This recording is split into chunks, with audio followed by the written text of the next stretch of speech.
வணக்கம். நாமக்கல் மாவட்டம் புதுச்சத்திரம் காவல் நிலையத்திலிருந்து தமிழ் புலிகள் கட்சியின் மாவட்ட செயலர் வினோத் சேகுவரா.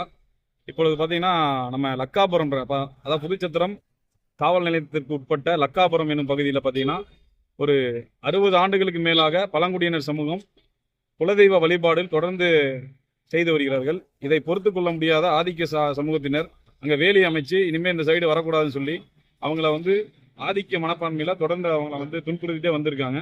அது இப்போ காலடைவில் பார்த்தீங்கன்னா நேற்று அந்த வேலியை ஒரு சில கட்டுமான தொழிலுக்காக அந்த வேலியை நகர்த்திருக்காங்க. ஏன்னா அது அரசு புறம்போக்கு நிலத்தில் இருக்கிறதுனால அந்த இடத்த கொஞ்சம் அப்புறப்படுத்தி இவங்க அந்த கோவில் சுவர் எழுப்பதற்காக, அதாவது ஷார்ட் பீரியடில் கொஞ்ச நாளில் அந்த 2 நாளில் பார்த்தீங்கன்னா இந்த வேலி அமைச்சிட்டு வேலி எடுத்துட்டு நாங்கள் கட்டடம் கட்டிட்டு மறுபடியும் வேலி போட்டு கொடுத்துறோம் அப்படின்ற மாதிரி அவங்க தெரிவிச்சிருக்காங்க.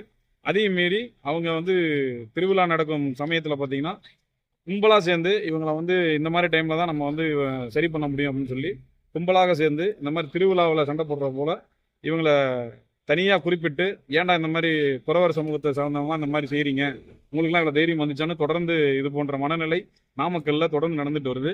அது குறிப்பாக பார்த்தீங்கன்னா நாமக்கல்லில் புதுச்சத்திர லிமிட்டில் தொடர்ந்து இது போன்ற எஸ்சி எஸ்டி கேஸு, அதாவது பழங்குடியினர் சமூகமாகட்டும், இங்கே இருக்க எஸ்சி சமூகமாகட்டும், அனைவருக்கும் தொடர்ந்து இங்கே அழுத்தம் கொடுக்குறாங்க. இதை கண்டுகொள்ளாத காவல்துறையை தமிழ் புலிகள் கட்சியும் வனவகைகள் கட்சியும் கண்டிக்கின்றோம்.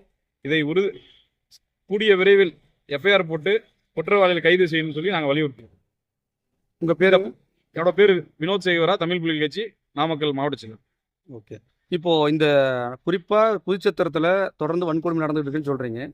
இப்போ நீங்க சொல்லப்பட்ட அந்த பகுதிகளில் நேற்று எத்தனை பேர் அப்படி 50க்கும் மேற்பட்டோர் அங்கே அடிச்சிருக்காங்க. அதில் 10 பேர், அதில் பார்த்தீங்கன்னா 10 பேர் தொடர்ந்து அவங்க கையில் என்னென்ன கிடைச்சிருக்கோ அதெல்லாம் எடுத்து அடிச்சிருக்காங்க. 50க்கும் மேற்பட்டோர் அந்த இடத்துல இருந்திருக்காங்க, சம்பவ இடத்துல இருந்திருக்காங்க. பாதிக்கப்பட்டவங்க இது மாதிரி ஏதாவது மருத்துவமனையில் அனுமதிக்கு பாதிக்கப்பட்டவங்க மருத்துவமனையில் சிகிச்சை பெற்று வராங்க. அதனால தான் அவங்களோட ஸ்டேட்மெண்ட்டை வாங்கி தான் இப்போ எஃப்ஐஆர் பதிவு பண்ண சொல்லி நாங்கள் அழுத்தம் கொடுத்துருக்கோம். காவல்துறை என்ன சொல்ல வராங்க? காவல்துறை தான் நாங்கள் தான் சொல்கிறோம். இப்போ அழுத்தம் கொடுக்கறதுனால தான் இப்போ அதுவும் ஒரு எஸ்சி கேஸை 2 தரப்புலையும் கூப்பிட்டு அவங்கள பஞ்சாயத்து செய்கிற நிலைமைக்கு இன்னைக்கு நாமக்கல் காவல்துறை இருக்கு.